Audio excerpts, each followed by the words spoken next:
Good morning second year commerce.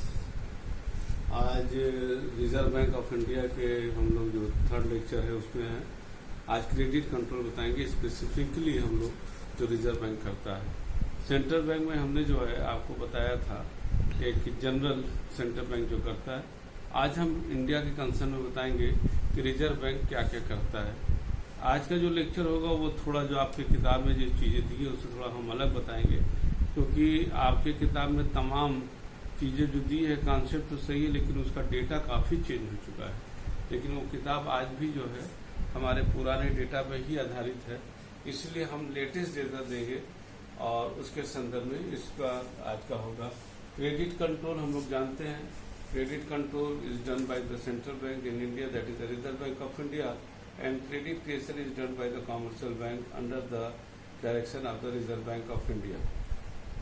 Through the credit control, the credit control is the part of the monetary policy of the Reserve Bank of India. Through the credit control, the Reserve Bank of India maintain the money supply, credit का जो एक credit कैसे दिया जाए इसको जो according to the need of the economy at that particular time होता है।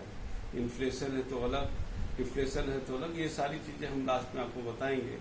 पहले हम लोग वो टर्मिनोलॉजी समझ लें जो reserve Bank of India credit control के तहत हम लोगों को इंडिया में जो अप्लाई करता है। इसमें जो सबसे पहला है CRR, पहला है क्या CRR, कैश रिजर्व रेशियो,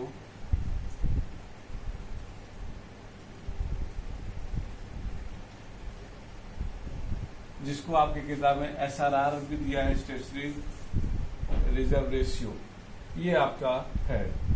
इसके तहत रिजर्व बैंक ऑफ इंडिया बैंकों के कुल डिपॉजिट क्या होता है, कुल डिपॉजिट का वो आपका जो पुराना ला था उसके तहत जो आपकी किताब में दिया है 3 to 15%। 2007 में RBI अमेंडमेंट एक्ट के तहत जो मिनिमम 3% है इसको हटा दिया गया। अब मैक्सिमम 15% जो बैंकों का रिजर्व है कैश का, वो रिजर्व बैंक कैश रिजर्व वो अपने पास रखवा लेता है। ध्यान देना, 15% बैंकों का रिजर्व ये रखवा लेता है। अब जब ये मैक्सिमम है, ये ध्यान देना, ये मैक्सिमम है। इस समय तो 3 पॉइंट कुछ है, 3.75 ऐसे कुछ है, वो रखवा लेता है। अब जब रखवा लेता है तो यहाँ पर जो कमर्शियल बैंक है इसको कोई उधार नहीं दे सकते। और दूसरा, इस पर कोई बैंक RBI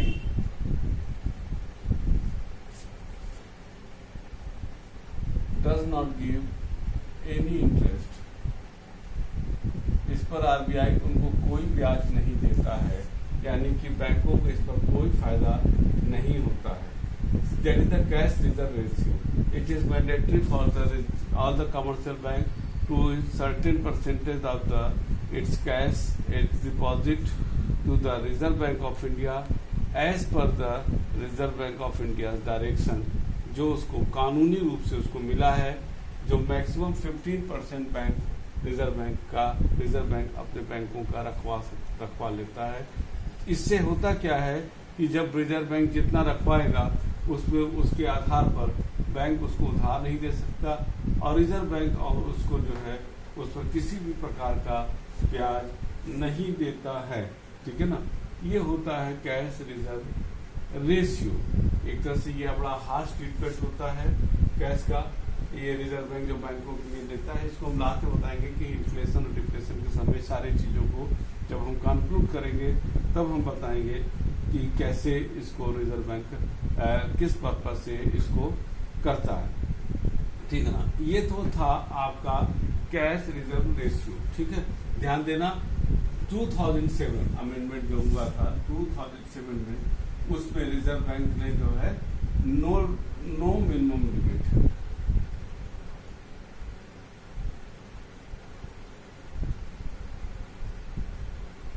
ठीक है, नो मिनिमम लिमिट कर दिया। ये सारा चीजें यहाँ पर हुई। दूसरा आपका जो रिजर्व बैंक करता है वो होता है SLR, स्टेचुरी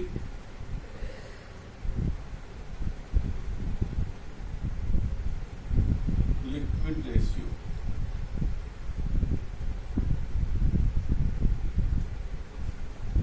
इसको जो है 2007 के पहले ये 25% था, अब मैक्सिमम इसको 2007 अमेंडमेंट के तहत मैक्सिमम लिमिट 40% कर दिया गया है। कितना? 40%। इसके अंतर्गत जो है ये जो है सारे ऑल कमर्शियल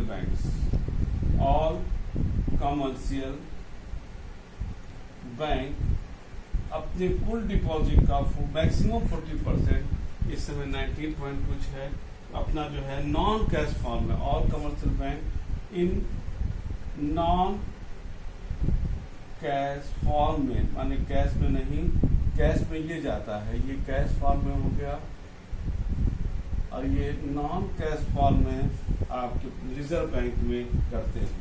ये इसके तहत जो है रिजर्व बैंक ऑफ इंडिया जो बैंकों के जो पैसा है उसको सिक्योरिटी में,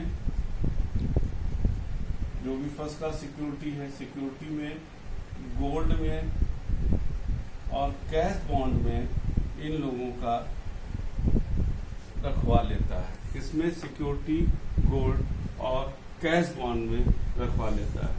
ये जो 40% होता है ये आपका कैलकुलेट होता है ऑन नेट डिमांड, जो बैंकों के पास डिमांड डिपॉजिट है वो, और प्लस टाइम लायबिलिटी के आधार पर जो टाइम डिपॉजिट है वो, उसके आधार पर ये कैलकुलेट करके रिजर्व बैंक इनका पैसा रखवा लेता है। नेचुरली जब सिक्योरिटी और गोल्ड कैश बॉन्ड में रखवाता है, इस पर इनको प्रॉफिट होता है, यानी कि ये प्रॉफिट मोटिव होता है, ये प्रॉफिट होता है। ठीक है ना? इसमें सारे बैंक, ठीक है ना, इसमें सारे बैंक जो हैं इसको कराते हैं। कौन कौन बैंक हो सकते हैं? आपके कमर्शियल बैंक, इसको भी SLR रखना पड़ता है। कोऑपरेटिव बैंक, इसको भी रखना पड़ता है। रीजनल रूरल बैंक RRB, इसको भी रखना पड़ता है। आपका स्मॉल बैंक जो आजकल चला है उसको भी रखना पड़ता है, और पेमेंट बैंक जो आजकल चला है इसको भी इस फॉर्म में रखना पड़ता है, पेमेंट बैंक। ठीक है ना, इसको रखना पड़ता है। सिर्फ NBFC नॉन बैंकिंग जो आपके फाइनेंशियल कॉर्पोरेशन होते हैं, NBFC को जो है ये no CRR and no SLR रखने की जरूरत है। ध्यान देना, ये NBFC को CRR और SLR रखने की कोई जरूरत नहीं होती है। ठीक है, ये आपका ये हो गया CRR और कैश। एक आपको अद्भुत तथ्य बताते हैं कि अगर रिजर्व बैंक ऑफ इंडिया, जैसे CRR की बात करें, 0.25 अगर चेंज करता है तो एज पर माई कैलकुलेशन 0.25 का मतलब होता है करीब आज के डेट के हिसाब से 40,000 करोड़ रुपया बैंकों का डिपॉजिट का चेंज होता है, जिसको हम लास्ट में इकोनॉमी में क्या प्रभाव पड़ता है उस समय उसको हम बताएंगे। तो मेरे ख्याल से इसको आप लोगों ने नोट कर लिया होगा, आप जो है ही है, इसको लेक्चर को बाद में भी आप देखना, आपको क्लियर समझ में आ जाएगा। अब हम इसको मिटाते हैं और आगे चलते हैं यहाँ पर। ठीक है,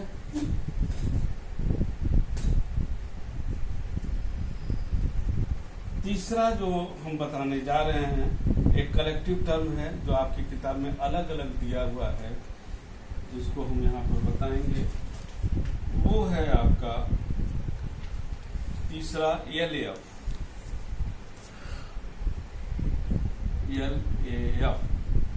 LAF का मतलब होता है आपका लिक्विड एडजस्टमेंट फैसिलिटी, ये होता है। ठीक है ना, इसको all banks, all commercial bank and NBFC के ऊपर ये लागू होता है, ये सब पर। जैसे इसके पहले जो है सीआरआर और एसएलआर एनबीएफसी पर लागू नहीं होता था, यहाँ पर सीआरआर, यहाँ पर जो है एलएएफ जो लिक्विड एडजस्टमेंट फैसिलिटी है, ये all commercial bank including NBFC पर भी लागू होता है। ये आपका 3 तरीके का होता है। पहला आपका बैंक रेट, दूसरा आपका होता है रेपो रेट, और तीसरा होता है आपका reverse repo rate. Repo rate का मतलब होता है रीपरचेज प्राइस। रेपो का क्या मतलब हो गया? Repurchase price. Similarly bank rate और रेपो रेट एक लगता है, क्योंकि बैंक रेट और रेपो रेट के तहत रिजर्व बैंक ऑफ इंडिया बैंकों को लोन देता है। ध्यान देना, reserve Bank of India repo rate और बैंकों को दोनों के तहत लोन देता है, ठीक है ना, बैंक रेट और रेपो रेट। तो ये आता है what is the difference between the bank rate and repo rate. Repo rate के तहत आप ध्यान दीजिएगा, रेपो रेट के तहत bank, reserve Bank of India बैंकों को जो लोन देता है वो अगेंस्ट सिक्योरिटी देता है, कीप द सिक्योरिटी देता है, और यहाँ बैंक रेट विदाउट सिक्योरिटी होता है।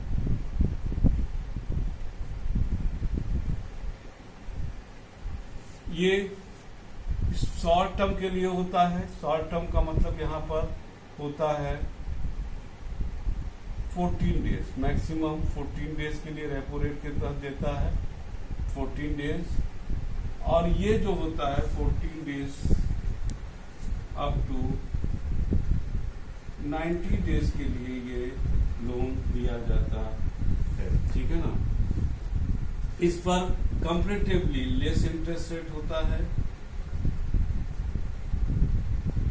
और इस पर comparatively high interest rate Reserve bank charge करता है, हाई रेट ऑफ इंटरेस्ट, ठीक है ना, इस पर ये चार्ज करता है। अब यहां पर एक चीज जो बता दें, यहां पर जैसे विदाउट सिक्योरिटी 14 डेज, ये तो इसका मतलब ये हो गया, थोड़ा ये लॉन्ग पीरियड के लिए हो गया, 90 डेज करते हैं, और ये वेरी शॉर्ट पीरियड 14 डेज के लिए आपको क्या देता है। जो इसके अंतर्गत जो सिक्योरिटी होता है, सिक्योरिटी जो रेपो रेट के तहत सिक्योरिटी अंडर रेपो रेट जो होता है, उसमें नो सिक्योरिटी ऑफ एसएलआर। आप जो है बैंक ऐसी किसी भी सिक्योरिटी को जो रिजर्व बैंक ऑफ इंडिया जो एसएलआर के तहत उन बैंकों ने पैसा लगाया है, वो रेपो रेट के तहत लोन लेते समय रिजर्व बैंक ऑफ इंडिया के, वो उस सिक्योरिटी को मॉर्गेज नहीं कर सकते, उसको जो उन्होंने एसएलआर के तहत सिक्योरिटी खड़ा है उनको अदर सिक्योरिटी देना पड़ेगा। फिर से रिपीट कर रहे हैं, रेपो रेट के तहत रिजर्व बैंक ऑफ इंडिया बैंकों के डिपॉजिट का एक सर्टेन परसेंटेज ये रेपो रेट में देते समय वो लगता है, लेकिन उस सिक्योरिटी में एसएलआर के तहत जो पैसा बैंक इन्वेस्ट करते हैं सिक्योरिटी में, बॉन्ड में, वो सिक्योरिटी के रूप में रेपो रेट में नहीं रख सकते हैं। ये आपको बहुत महत्वपूर्ण पॉइंट है, ठीक है ना। अब यहाँ पर एक चीज और बताना चाहेंगे आपको हम, ये क्लियर हो गया बैंक रेट और रेपो रेट। तो अब यहाँ पर रिवर्स रेपो रेट जो होता है, ये reverse repo rate Reserve Bank of India RBI takes the loan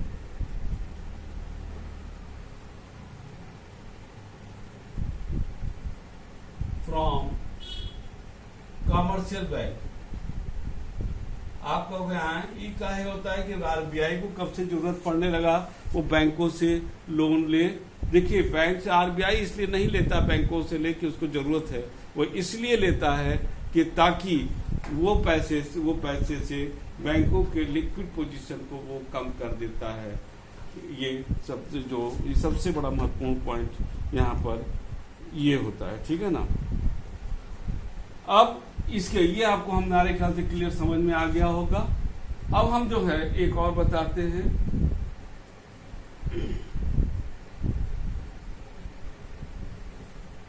ये हो गया होगा, मिटा दें इसको हम, LF भी हो गया।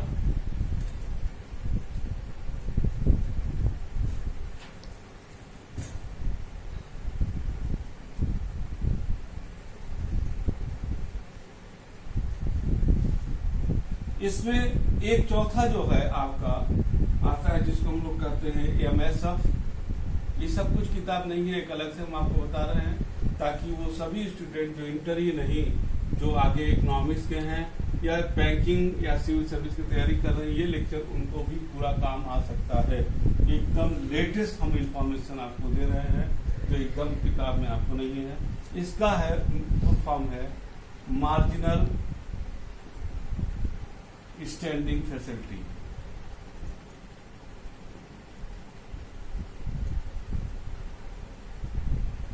ये जो है सिर्फ मार्जिनल स्टैंडिंग फैसिलिटी जो है ओनली शेड्यूल्ड बैंक को दिया जाता है। शेड्यूल्ड बैंक क्या होता है? शेड्यूल्ड बैंक जो रिजर्व बैंक ऑफ इंडिया के शेड्यूल जो शेड्यूल 2 है उसमें जो रजिस्टर्ड होते हैं उनका एक मिनिमम कैपिटल होता है। किसी नहीं माने बड़े बैंक जिनके होते हैं उनका एक अपना एक स्टैंडर्ड का जो आपके शेड्यूल बैंक में दिया है, तो उसको हम अभी थोड़ी देर बाद उसको नेक्स्ट लेक्चर में हम आपको बताएंगे शेड्यूल बैंक क्या होता है। नॉर्मली सारे तीन चार बैंकों को छोड़ करके सब शेड्यूल बैंक होते हैं।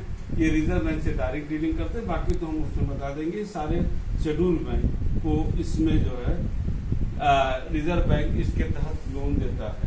इसके तहत आप जो बैंक लोन लेते हैं, ये MS मार्जिनल स्टैंडिंग फैसिलिटी, इसके तहत जो है ये इसमें SLR वाले जो सिक्योरिटी हैं, क्योंकि ये नॉर्मली वेरी फ्यू डेज, एक दिन दो दिन के लिए MSF के तहत लोन लिया जाता है। सर ध्यान दीजिएगा, इसको 1 डे आप समझ लीजिए कि अगर कोई लोन लेता है तो वो जो एक दो दिन के लिए वो इसके तहत आता है। और इसके अंतर्गत SLR वाले जो सिक्योरिटी होते हैं वो रिजर्व बैंक उनसे रखवा सकता है, क्योंकि इतना शॉर्ट पीरियड है, कोई बैंक दूसरे जो सिक्योरिटी का अरेंजमेंट नहीं कर पाता। इसीलिए रिजर्व बैंक ने कहा ठीक है, आपके पास जो SLR वाले सिक्योरिटी है उसको आप इसमें रख सकते हो।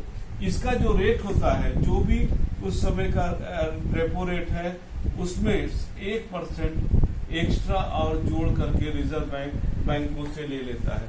ध्यान देना, जो भी रेट प्रिवेलिंग रेट है एट दैट पर्टिकुलर टाइम, उसमें 1% एक्स्ट्रा लेता है और रिजर्व बैंक इसके तहत बैंकों को लोन दे देता है। कभी कभी होता है क्या है, कमर्शियल बैंक को एकाएक किसी जगह ह्यूज पेमेंट करना, बहुत बड़ा पेमेंट करना है और उसके पास पैसा नहीं है, उसको जो है बैंक जो है रिजर्व बैंक से लोन लेता है, तो ये उसके तहत इसको देता है। इसके बाद एक इंटर बैंक ट्रांजैक्शन भी होता है आपका। इंटर बैंक के तहत आप जो है जो बैंक टू बैंक लोन चलता है, बैंक टू बैंक ये जो चलता है लोन उसका होता है। इसमें नॉर्मली जो रेपो रेट होता है उसी का रेट प्रभावित होता है, रेपो रेट, ठीक है ना, यही इसमें वो चलता है। एक चीज और आपको बता दें, जो मैंने अभी आपको बताया था कि इसमें आपका जैसे बैंक हो गया, रेपो रेट हो गया,